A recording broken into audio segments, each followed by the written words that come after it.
J'ai soif de ta présence, divin chef de ma foi.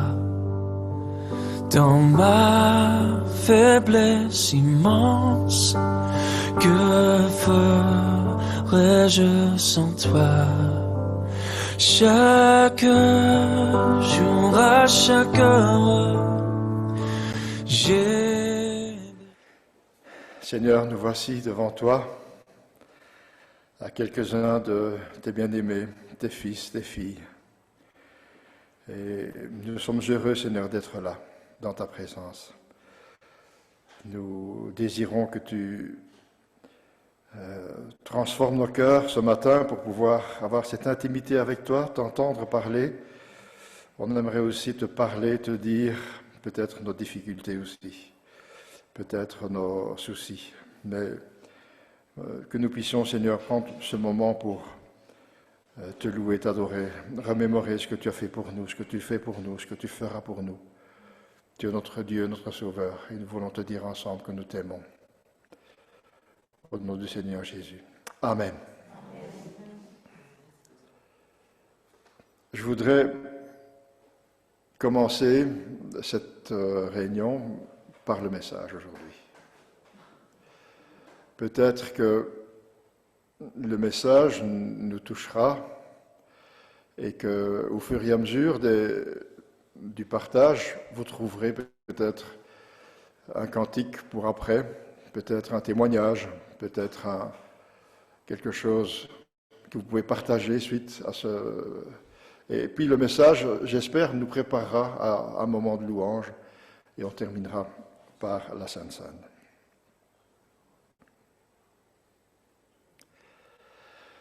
La croix, ici on en voit deux,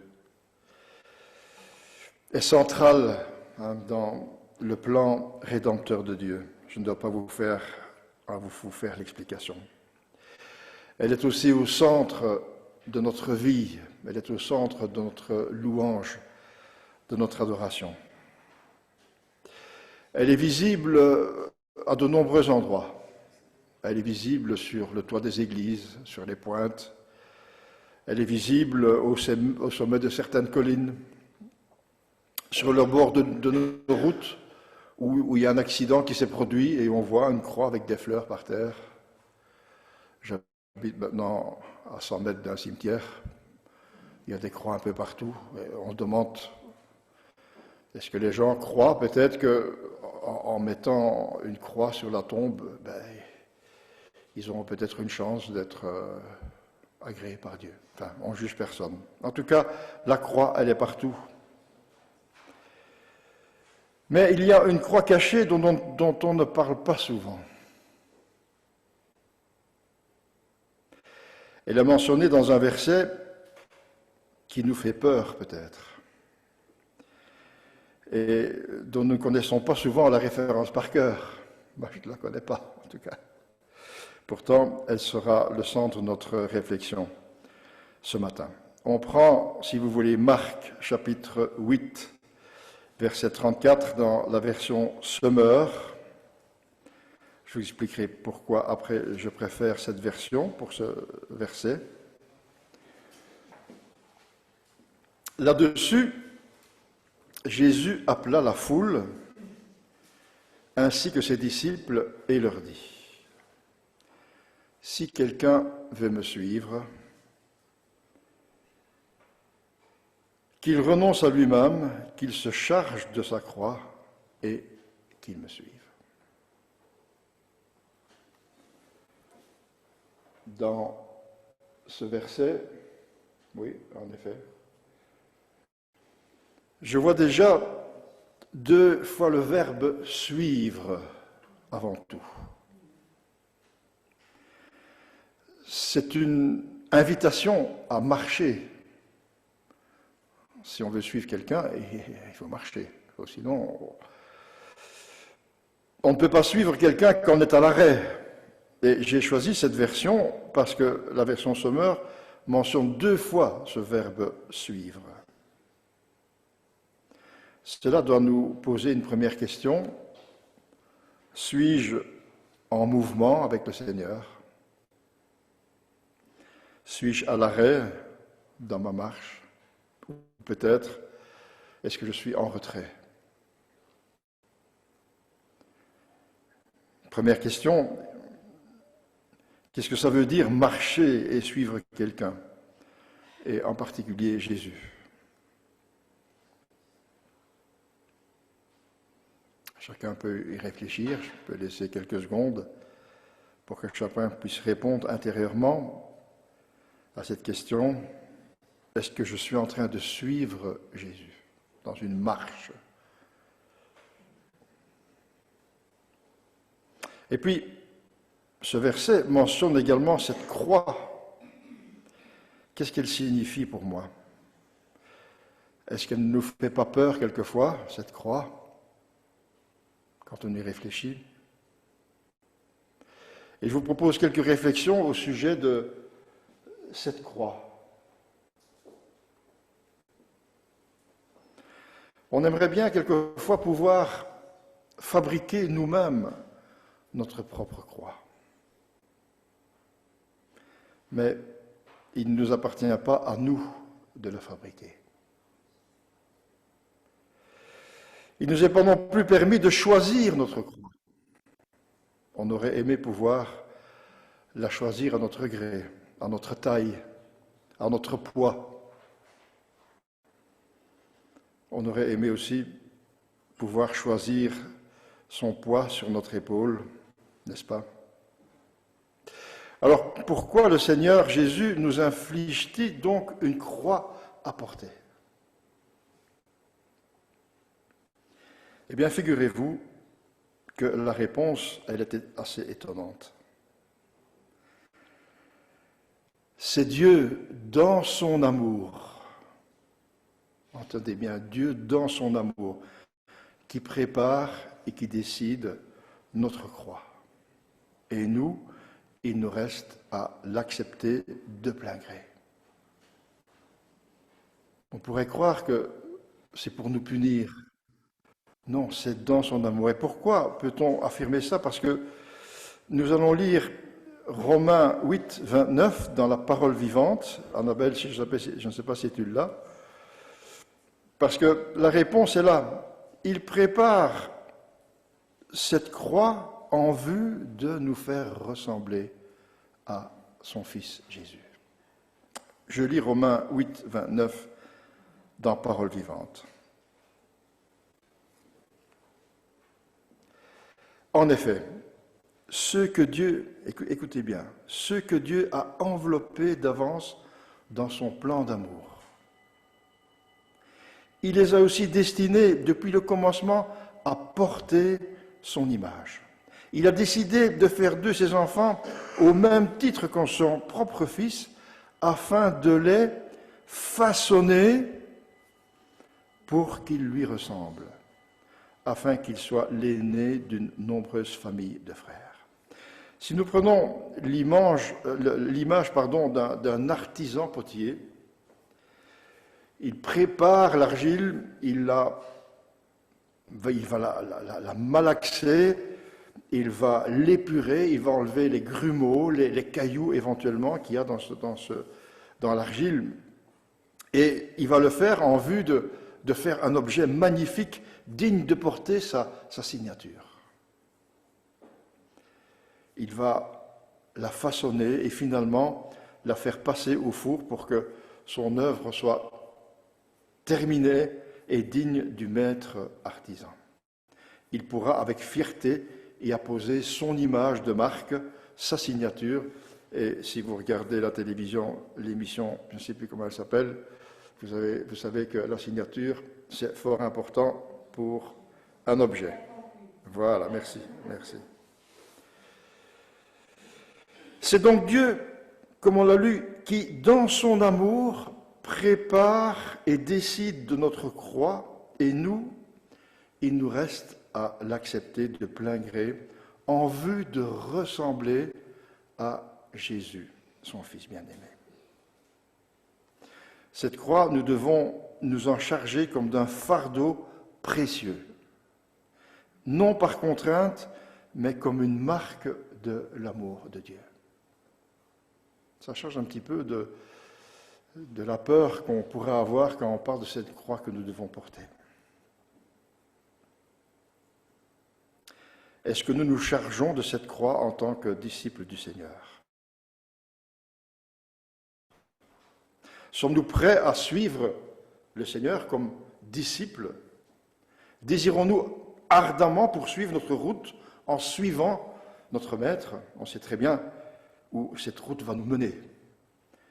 Rappelons-nous que pour l'instant, nous sommes que étrangers et voyageurs sur cette terre et nous sommes en route pour la gloire éternelle. Et cette image de suivre Jésus qui porte sa croix, le suivre avec notre croix en vue de la gloire éternelle va nous faire du bien. Alors, rappelons-nous que Jésus a porté sa croix. Mais c'est tout de même étonnant que Jésus utilise cette image avant qu'il n'ait porté sa croix. C'est pendant son ministère qu'il a enseigné ça. Il n'avait pas encore porté cette croix jusqu'au mont Golgotha. Donc, est-ce que c'est bien de cette croix-là qu'il parle?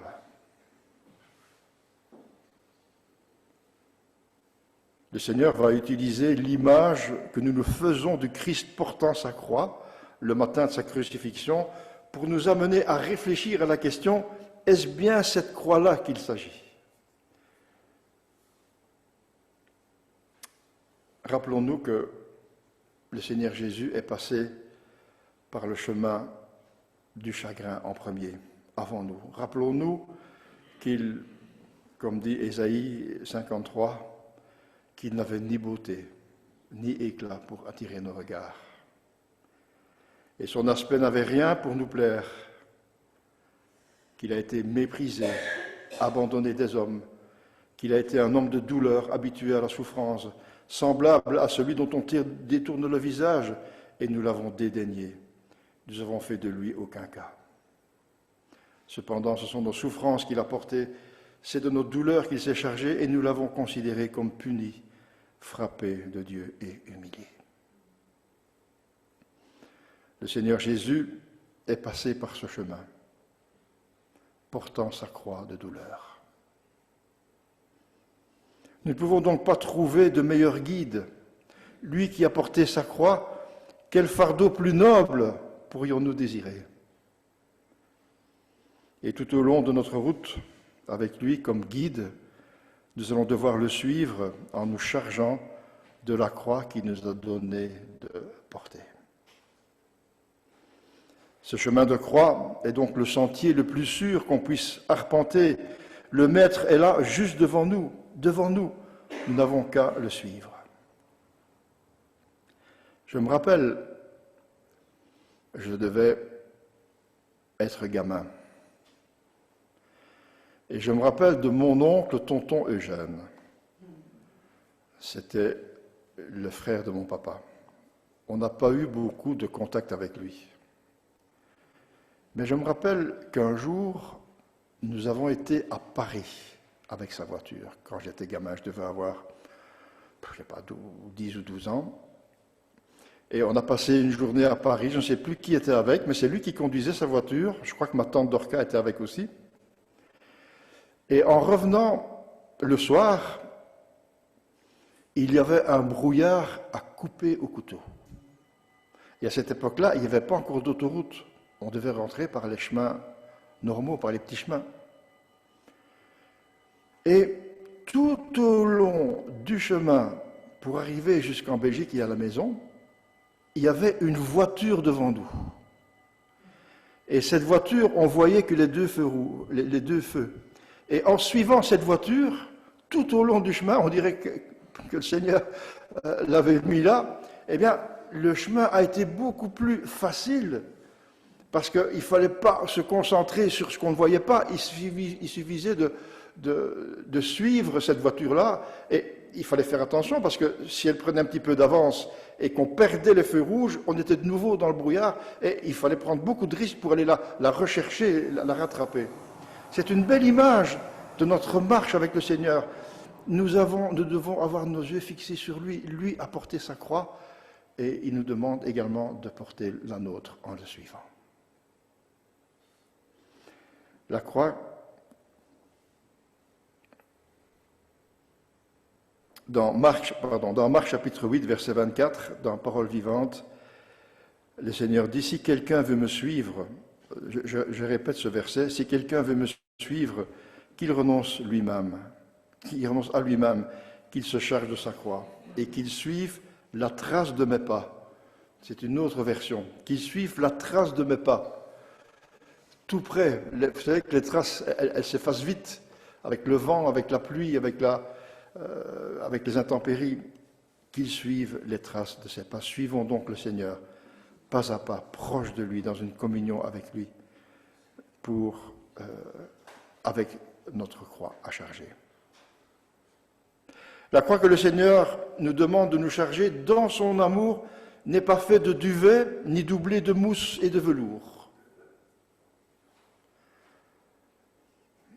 Et la phrase que je vais vous dire maintenant, je crois que c'est la phrase la plus importante du message. Je vous demande de faire attention. C'est surtout pour les épaules désobéissantes qu'elle est lourde et humiliante à porter. C'est surtout pour les épaules désobéissantes qu'elle est lourde et humiliante à porter. Mais il ne s'agit pas non plus d'une croix en métal, bien que nos craintes, quelquefois, lui donnent quelquefois ces couleurs-là. C'est une croix faite de bois, et il est possible de la porter, car l'homme de douleur l'a portée avant nous. Rappelons-nous aussi que Jésus nous a parlé d'une autre pièce en bois, que l'on endosse sur nos épaules et qui est son joug, qualifié de doux et léger. En la portant sur nos épaules, le Seigneur, là aussi, nous invite à être en mouvement avec lui, à marcher avec lui, à travailler même avec lui, parce que ce joug, il servait à labourer les champs. C'était une pièce de bois qui était mise sur deux bœufs, en général, un très fort et un autre moins fort, et c'était le fort qui entraînait quelque part le plus faible grâce à cette pièce de bois qu'on appelle un joug. Cette pièce de bois aussi, elle peut nous faire peur, et pourtant elle est qualifiée par le Maître de doux et léger. Matthieu 11,30, oui, dit le Seigneur, mon joug est facile à porter, et la charge que je vous impose est légère. Et 2 versets avant, il avait dit, venez à moi, vous tous qui êtes fatigués et chargés, et je vous donnerai du repos. Donc ce n'est pas pour nous accabler, ce n'est pas pour nous rendre le chemin le plus difficile que le Seigneur nous propose ce joug, mais c'est pour nous donner du repos, si nous savons l'utiliser et le prendre correctement. N'ayons donc pas crainte quand la croix que le Seigneur Jésus nous demande de porter, quant à la croix que le Seigneur nous demande de porter. Chargeons-nous de notre croix et avec l'aide du Saint-Esprit, nous l'aimerons peut-être bientôt tellement que, comme Moïse, nous ne voudrons pas échanger l'opprobre de Christ contre les plaisirs d'Égypte. En effet, l'autre partie du verset où le Seigneur nous dit qu'il renonce à lui-même est bien illustrée par l'exemple que l'auteur de l'Épître aux Hébreux utilise dans l'attitude de Moïse dans Hébreux 11, 24. Je vous lis 3 ou 4 versets. Je vous le lis dans la version français courant. Par la foi, Moïse, devenu grand, renonça au titre de fils de la fille du Pharaon. Il préféra être maltraité avec le peuple de Dieu plutôt que de jouir des plaisirs momentanés du péché. Il estima qu'être méprisé comme le Messie avait beaucoup plus de valeur que les trésors de l'Égypte, car il gardait les yeux fixés sur la récompense future. Verset 26, il considérait l'humiliation attachée au Messie comme une richesse plus grande que les trésors d'Égypte, car il avait les regards fixés sur la récompense à venir. Regardant l'opprobre de Christ comme une richesse plus grande que les trésors d'Égypte. Il aimait plus cette croix que les trésors d'Égypte, cet opprobre. Et c'est là où le Seigneur nous demande de ce renoncement à soi-même, de porter sa croix. C'est quelque part aussi accepter, comme Moïse, l'opprobre de Christ. N'est-ce pas accepter quelquefois son humiliation, lui qui a été maltraité, humilié injustement? J'ai pris la définition du mot opprobre dans le dictionnaire parce que ce n'est pas un mot courant. Larousse dit « L'opprobre, c'est une réprobation publique qui s'attache à des actions jugées condamnables. Couvrir, par exemple, quelqu'un d'opprobre. Dans les synonymes du mot opprobre, c'est affront, blâme, camouflet, même condamnation, désaveu, flétrissure. Deuxième définition, cause sujet de honte pour quelqu'un. Le fils qui est l'opprobre de la famille, par exemple. Synonyme, déshonneur, honte, infamie. Voilà de quel type est notre croix souvent. Dans le commentaire biblique du disciple, l'auteur rappelle comment Moïse a vécu ce moment et comment il a porté sa croix. Je voudrais vous lire ce commentaire. J'ai fait une copie du livre. Écoutez ce que MacDonald dit dans son commentaire du disciple. C'est par la foi que Moïse lui-même put renoncer à certains nobles privilèges. Bien qu'élevé dans le luxe du palais et disposant de tout ce que désirent les hommes, il apprit que ce n'est pas le fait de posséder des choses, mais le fait d'y renoncer qui apporte le repos du cœur. Tout d'abord, il refusa de jouir de la gloire de l'Égypte. Comme le fils adoptif de la fille de Pharaon, il pouvait prétendre à une place parmi l'élite de la société, peut-être même à succéder à Pharaon. Cependant, un sang meilleur coulait dans ses veines. Il était membre du peuple élu de Dieu sur terre. Porteur de ce titre de noblesse, il ne pouvait descendre au niveau de la royauté égyptienne. Parvenu à l'âge adulte, Moïse fit son choix. Il ne dissimulerait pas sa véritable nationalité pour gagner quelques années de célébrité dans ce monde. Quelle fut la conséquence de ce choix? Plutôt que d'occuper quelques lignes de hiéroglyphes sur une tombe obscure, il figure dans le livre éternel de Dieu. Au lieu d'avoir une place dans un musée comme momie égyptienne, il est célèbre en tant qu'homme de Dieu. Deuxièmement, Moïse renonça à la jouissance du péché de l'Égypte. S'associer humblement aux souffrances du peuple de Dieu lui apportait beaucoup plus de satisfaction éphémère de ses appétits. Le privilège de partager les mauvais traitements avec son peuple lui procurait bien plus de joie que la débauche de la cour du Pharaon. Et puis troisièmement, Moïse tourna le dos au trésor de l'Égypte. La foi lui permit de comprendre que les richesses fabuleuses de l'Égypte revêtaient peu de valeur à la lumière de l'éternité. Aussi choisit-il de souffrir le même genre d'opprobre dont souffrait plus tard le Messie. La fidélité à Dieu et l'amour pour son peuple comptaient plus pour lui que toutes les richesses du Pharaon. Il savait que celle-ci n'aurait aucune valeur pour lui une minute après sa mort.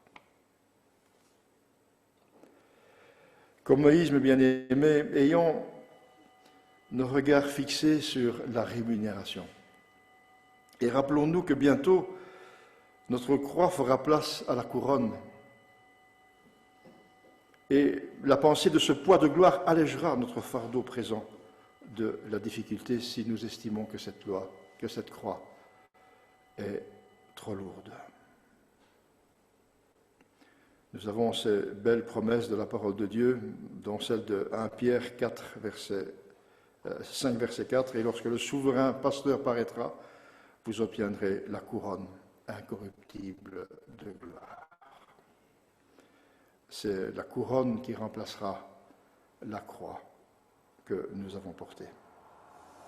Et Paul dit aux Romains, au chapitre 8, verset 18, « J'estime que les souffrances du moment présent ne sont pas dignes d'être comparées à la gloire qui va être révélée pour nous. » Alors, ayons comme Moïse les yeux fixés sur l'avenir éternel. Que le Seigneur nous aide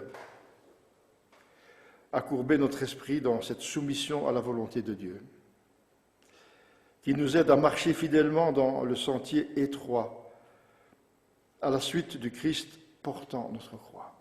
Rappelons-nous que c'est dans son amour qu'il nous inflige cette croix.